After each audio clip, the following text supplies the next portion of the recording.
Fusion Mobile, quality e-learning experience on the go. Welcome to Fusion Mobile e-learning clinic. My name is Sonia Olaoluwa. I'm walking you through the physics course. In this class, we'll be talking about projectiles, and we'll be looking at projectile from the perspective of projectile motion.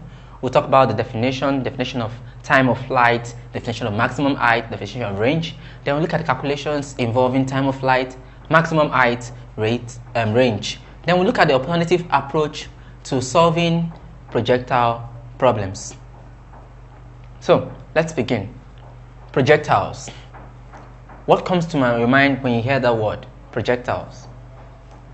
I know many of you will think about physics and chemistry and other mathematical subjects, but I'll tell you, anything that self-launches or is being launched into the sky that flies through a distance in opposition to gravity or an air resistance is said to be a projectile.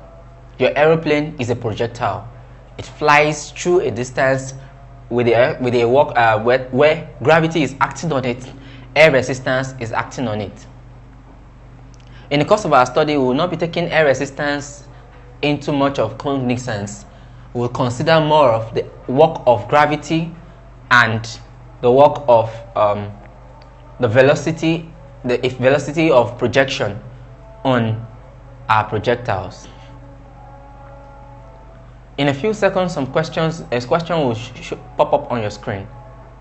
Please try to answer it. We want to know how much you understand what we've spoken of so far as projectiles is concerned.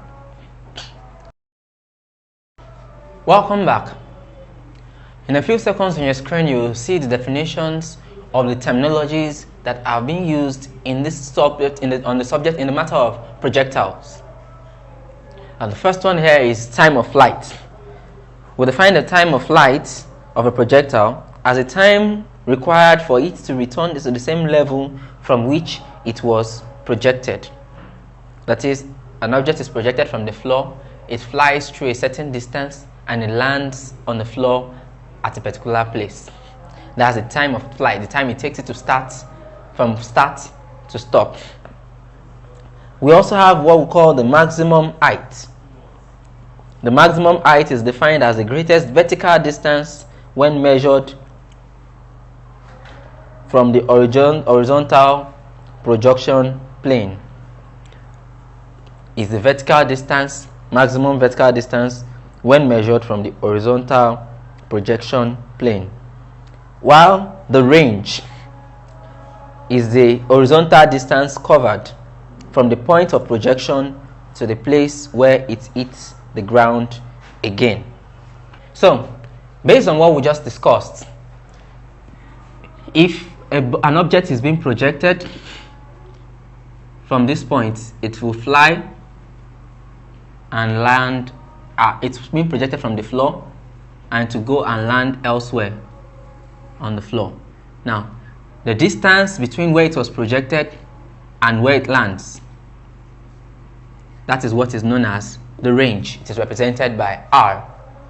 The vertical distance to the highest peak, that's the peak, the highest distance vertically covered, is called maximum height, which is called H.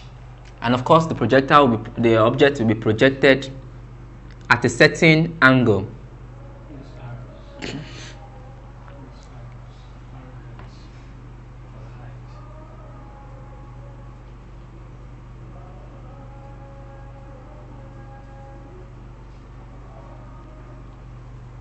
The object will be projected at a certain angle with a certain velocity.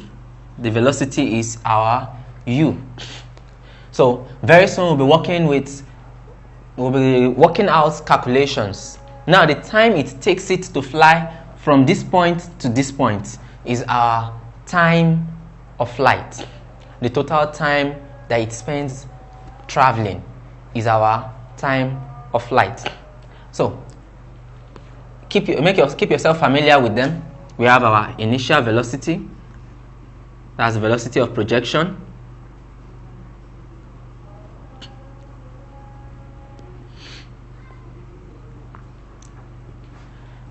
and our theta is angle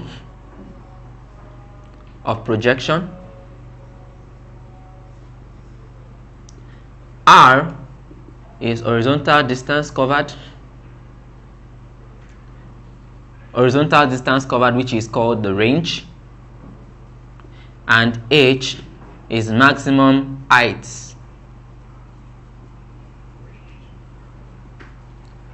H is the maximum height.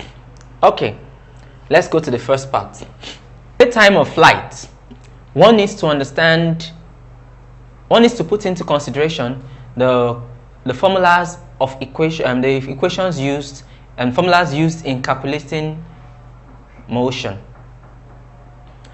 There are many formulas that we can put to use, but of course there are certain parameters that we always have when it comes to motion. The time of flight, of course, the last time we worked on motion, we did a question, and I told us that day that the time it takes a particular thing, an object, to get to the maximum height is the same time it will take it to return to the ground from the maximum height. So it is easier for us to calculate the time of flight by first calculating the time it will take it to reach the maximum height. How do we do that? Taking into cognizance our diagram,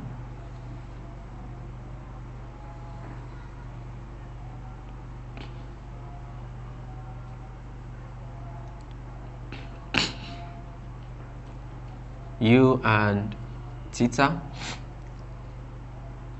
this remains our range and our maximum height. There are certain information we will be provided with. The first thing we'll be provided with is the U, which is the velocity at which the object will be projected, and also we'll be provided with theta, which is the angle of projection. Now, apart from this, for us to calculate our time, we ought to bear in mind that at this highest point,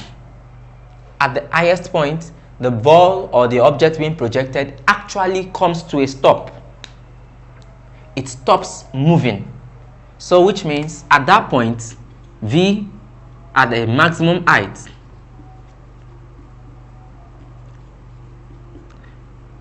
V will be equal to 0.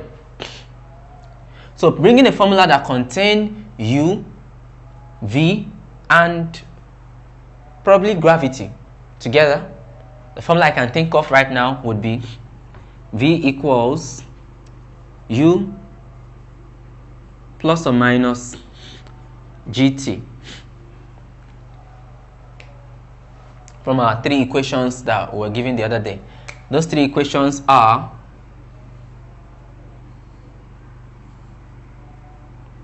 V equals U plus or minus GT,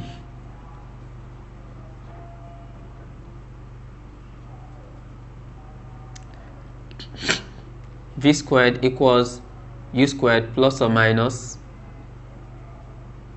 2GH, and H equals UT plus or minus half GT squared. Now, there's something we should also bear in mind. We cannot displace our theta, and our theta has its own particular location. If you look at it, the angle of projection compared to our vertical axis, it is kind of in the sine direction. So it carries a sine theta all around, because our gravity is acting in the vertical direction. So anywhere you see your U, you must always put your sine theta. So we have our V equals to U sine theta plus or minus GT. Now, plus or minus depending on whether it is going up or it's coming down. When it is going up, it is minus. When it is coming down, it is plus. Now, if that even applies in projectiles. Now, this sine theta helps it to move whatever angular displacement it has to move. So, at maximum height, V equals 0, So we have 0 equals to u sine theta.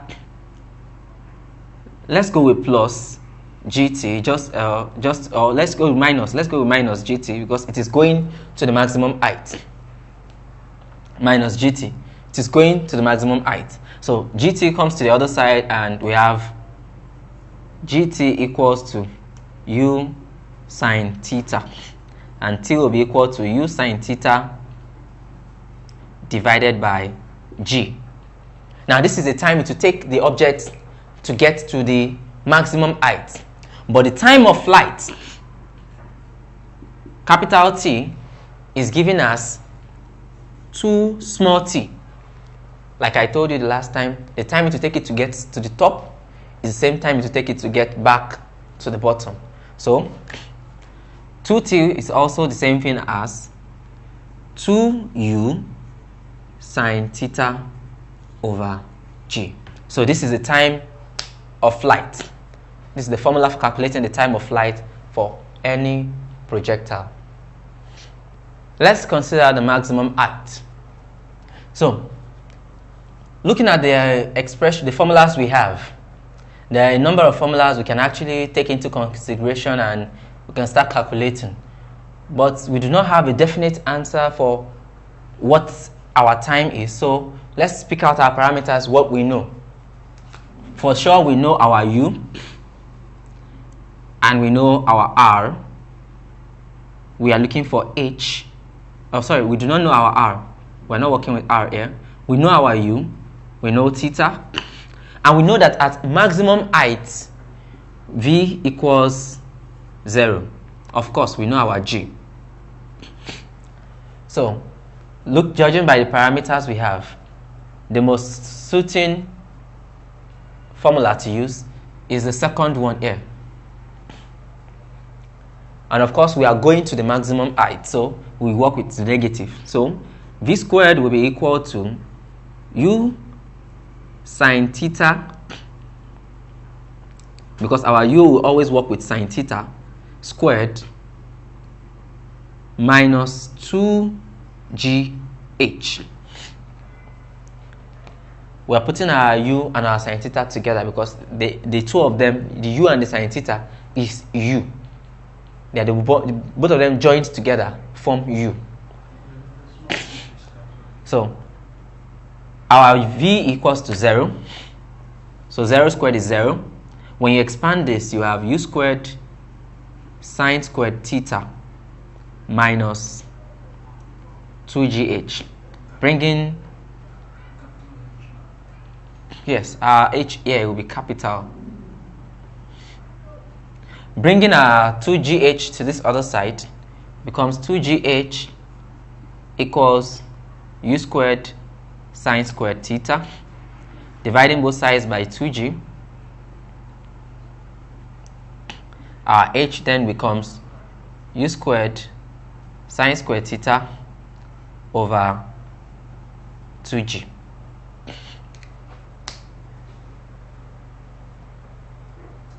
And this is the expression for calculating the maximum height of any projectile. The range. Of course, the first thing we'll do as usual is to take out our parameters. Let's see what we have. First and foremost, we have our u and our theta.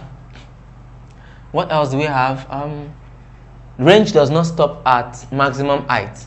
So it does not, maximum height principle does not occur to it. So we don't take final velocity into cognizance. And it is not affected by height. So which of the formulas can we use? We have to use the formula that does not have final velocity, and that leaves us with this third formula. The third formula is what we can possibly use. In this formula, we can call our range, say our range equals ut plus or minus half at squared. Ut plus or minus half at squared. I will work with plus just for simplicity. Two things to note. First thing, our u and our u is moving in this direction. When we draw the triangle, we'll have our u going like this, and we'll have our range coming in this direction. So the angle is here, which is theta. Our u is here, and our range is here. This is 90 degrees. The relationship between them is cosine.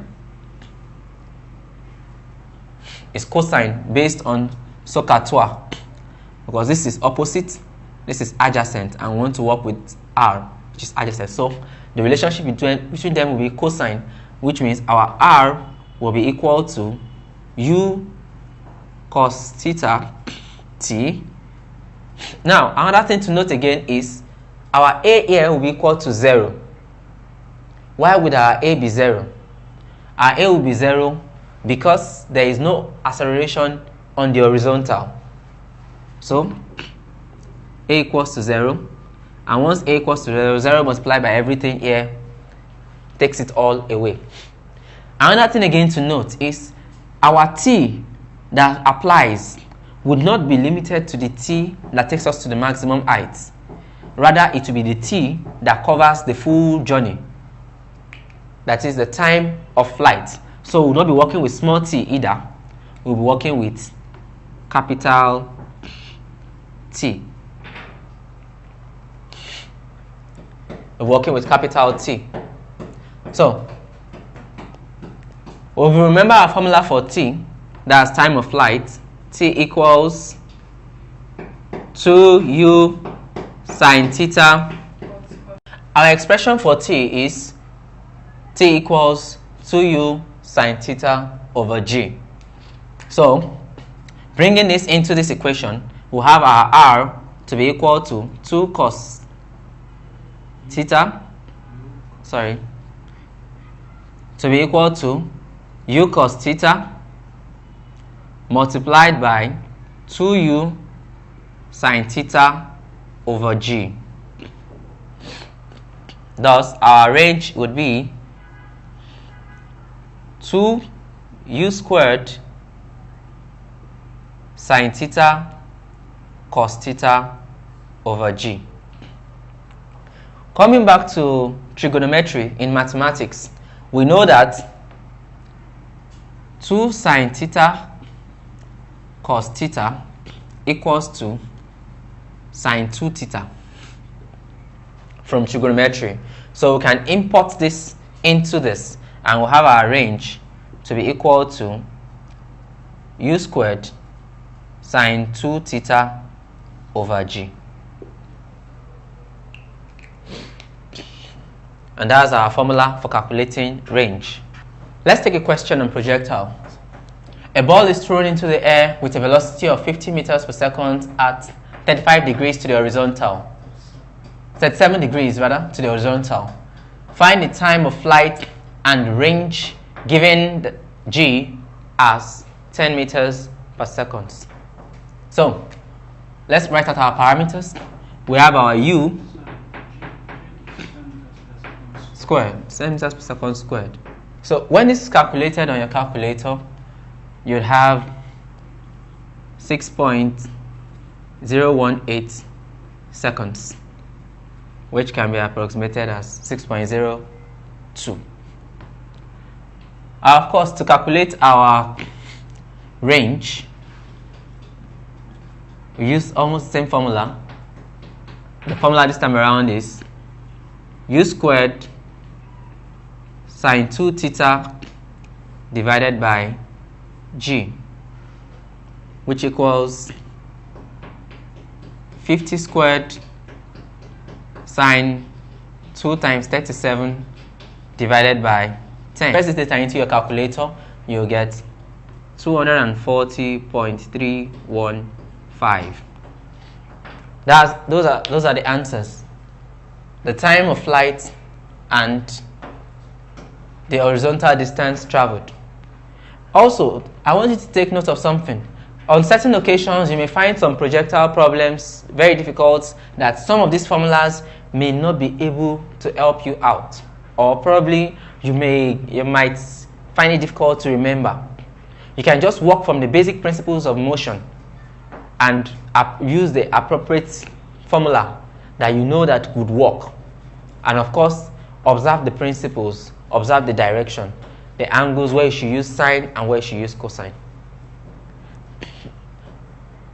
In the course of this topic on projectiles, we talked about projectile motion. We talked about projectile motion. We talked about projectiles that anything being thrown or propelled, self-propelled or being pushed into air through a distance at an angle is a projectile.